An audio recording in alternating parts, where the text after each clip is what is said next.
सभापति महोदय, यदुवंशी शौर्य का इतिहास किसी के परिचय का मोहताज नहीं।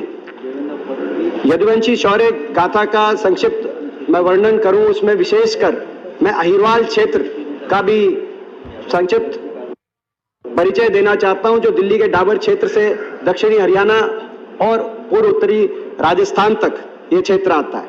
यदुवंशी समाज में जो समाज हल और हथियार से जिस समाज का बहुत पुराना नाता है, और ये अहिरवाल क्षेत्र, इस क्षेत्र में कन कन में, कोने कोने में, इस क्षेत्र में जय जवान का नारा अगर गूंजता है, कहीं प्रतीक है, तो अहिरवाल क्षेत्र है। देशभक्त ये इलाका है। जब जब देश में कोई आक्रमण हुआ, इतिहास ये बताता है, चाहे वो 1398 तैमूर के आक्रमण के समय दुर्जन साल सिंह और जगराम सिंह जैसे वीर योद्धाओं की वीरता से आक्रमणकारियों का सामना किया गया हो, चाहे वो 1739 में नादिर शाह के आक्रमण के समय रेवाड़ी नरेश राव बालकिशन के नेतृत्व में 5000 अहीर भाइयों ने सीमाओं की रक्षा करते अपना बलिदान दिया, या 1857 की क्रांति हो, जिस क्रांति में अहिरवाल नरेश राव तुलाराम जी के शौर्य गाथा को कौन नहीं जानता, उनकी वीर गाथा को, और अहीर भाइयों की वीर गाथा को कोई नहीं जानता। चाहे उसका खामियाजा भी भुगतना पड़ा,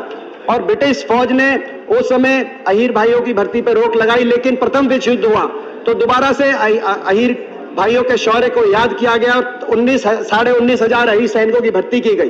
द्वितीय विश्व युद्ध में 39,000 अहीर सैनिकों की भर्ती की गई। विक्टोरिया क्रॉस तोपखाने में अकेला हवलदार उमराव सिंह का शौर्य आज याद किया जाता है। लेकिन ये देशभक्त कौम है, और इसीलिए सिंगापुर में इन्होंने अंग्रेज ब्रिटिश हुकूमत से बगावत की और आईएनए सुभाष चंद्र बोस जी के नेतृत्व में आईएनए में अहीर सैनिकों ने भर्ती शुरू करी।